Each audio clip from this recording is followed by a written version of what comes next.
What is going on, everybody? Welcome back into another edition of Coach Steve's basically Dynasty 101.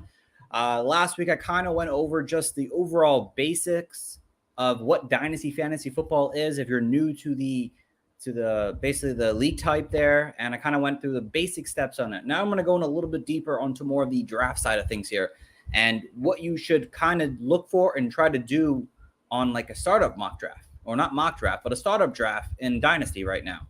And it's a lot of fun because this is where it can make or break your team early on in your Dynasty career, and it will either give you a bad taste in your mouth or not. So start off from the beginning here. There are different kinds of ways you could go out about doing your Dynasty startup drafts. Just overall basics are there's different types of ways you could draft. And depending on what you want to do, whether you want to go long-term, whether you want to win now, and there's some other routes. So I'm going to start with the top here, the youth route. Likely the best way to think about Dynasty, and I said this in the last podcast, you're looking at a three-year window. What do you want to do within a 3-year window? You shouldn't look past 3 years because then it gets tricky, and it's 3 years or less. So if you go the youth route, you go for a lot of rookies. You go for a lot of second-year players. You don't really take anyone over the age of 25, basically, because you're trying for the long game here. So you're going for guys like last year, Jamar Chase, Jalen Waddle. These were big-time guys that you wanted early on, the rookies of last year. If you're talking about this year, you're looking at Bryce Hall, looking at freaking Kenneth Walker. You're looking at all these wide receivers that came out in this year's draft, Sky Moore, Trey Burks, Drake London. You're going after these guys in your drafts. And you're not worrying about the CMCs. You're passing up on the Derrick Henrys. You're passing up on the Russell Wilsons, the Matthew Staffords. You're not going that route there. And that's a good route to go. You have to understand if you take this route here, that's basically you're probably not going to win year one. You might have a chance to, but likely you're not going to win year one. You're looking for year 2, year 3 to really make that push to win your championship in Dynasty right now. If you're going for the win-it-all approach, you're going for the guys that are killing it right now in fantasy football, and you're acting more like it's a redraft league than a dynasty league right now. And this is a tough one to do because you have to hit on your players. If you go after like Derrick Henry, and he unfortunately comes back and doesn't have that same ability, or another guy like maybe Nick Chubb or maybe Matthew Stafford, maybe these guys don't continue to produce a high level because they are getting older prospects. Maybe Aaron Rodgers, maybe doesn't produce as well without that top wide receiver anymore. So if you go this route, you have a bigger chance to win your dynasty league early on for sure, but it will put you in a pickle if you don't figure out what to do after that. And we'll talk about that on another episode here, but you're going for a win now approach. You're taking veterans who are starting, who are putting up elite fantasy numbers, and gives you an opportunity to win now, but it cuts you off in the long term. But sometimes people want to play that route.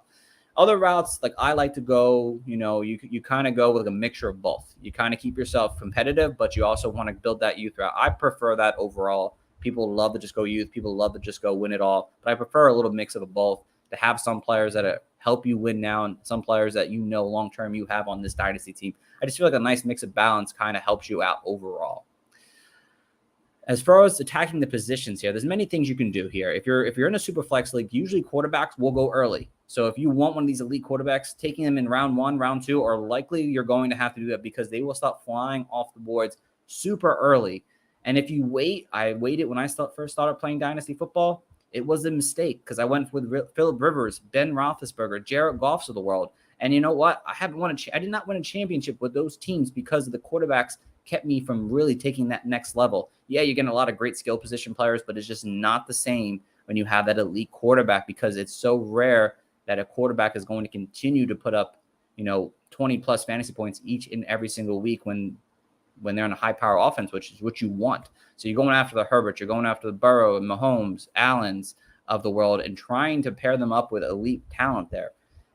In a 1 QB league, quarterbacks will go a little bit later. It will be more of a they won't go early on. You'll get the Allens and Mahomes going that 3-4 range, just like a normal redraft league, kind of into that extent there. So you have time to kind of pick your quarterbacks there. In a 1 QB league, I would really recommend just one really good quarterback and then kind of just work with the backup there at that point there, because you don't really need 2 elite ones, because it's just going to cut you off from getting another great player early on in the draft. But in Superflex, getting 2 quarterbacks early is very important. And then hopefully there's one left when you want to take a third quarterback. You should at that point.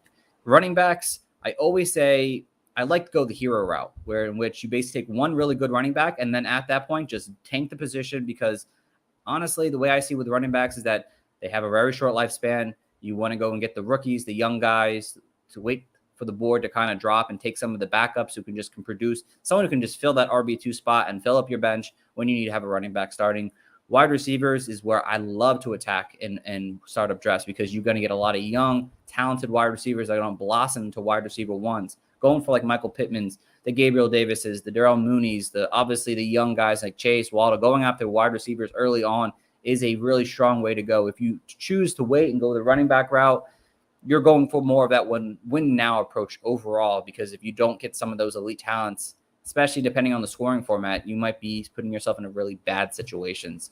As far as tight ends goes, if a tight end falls to where you think you could take a tight end, like Kelsey, Andrews, Kyle Pitts is almost a first-round pick on almost any Super League startup draft, so just know that already. But it could be important to go and just grab your one tight end early on and just get it out of the way with. Go get the Kyle Pitts, go get the Mark Andrews, the Kittles, the Kelseys of the world. Just grab one now and not have to worry about the position, because if you don't want to play who am I going to start with, the lower tier guys like the Austin Hoopers, the Irv Smith, the Jonnu Smith, you're just kind of rotating. It's not always the best way to go, but I always just say going after an elite tight end, especially in Dynasty, someone who has longevity is definitely a strong approach to go into this league here. Coming off to the final 3 minutes, guys. Other important facts to know about startup. What kind of startups do you want to do? Me personally, I do enjoy going after startups where you do the veteran draft first. You do the veteran draft, and then you follow up with a rookie draft afterwards. People like to mix in the rookies there. I'm not a big fan of that because I like to have true drafts, but you can definitely go that route. It definitely takes a different element because these rookies sometimes will go higher, so it could push players that you really like that are veterans down the board. Sometimes they do, you draft the spot where you want to pick.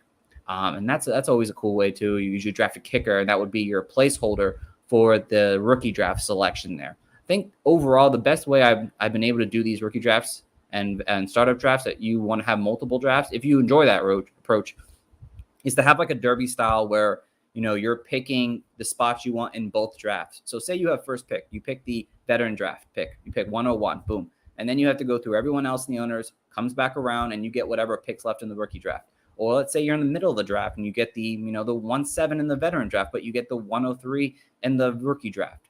It kind of makes it fair and mixes up, instead of having to do whatever the vet draft, you do the opposite, because it just doesn't sometimes, seem as fair. So having it mixed like that is definitely a lot of fun.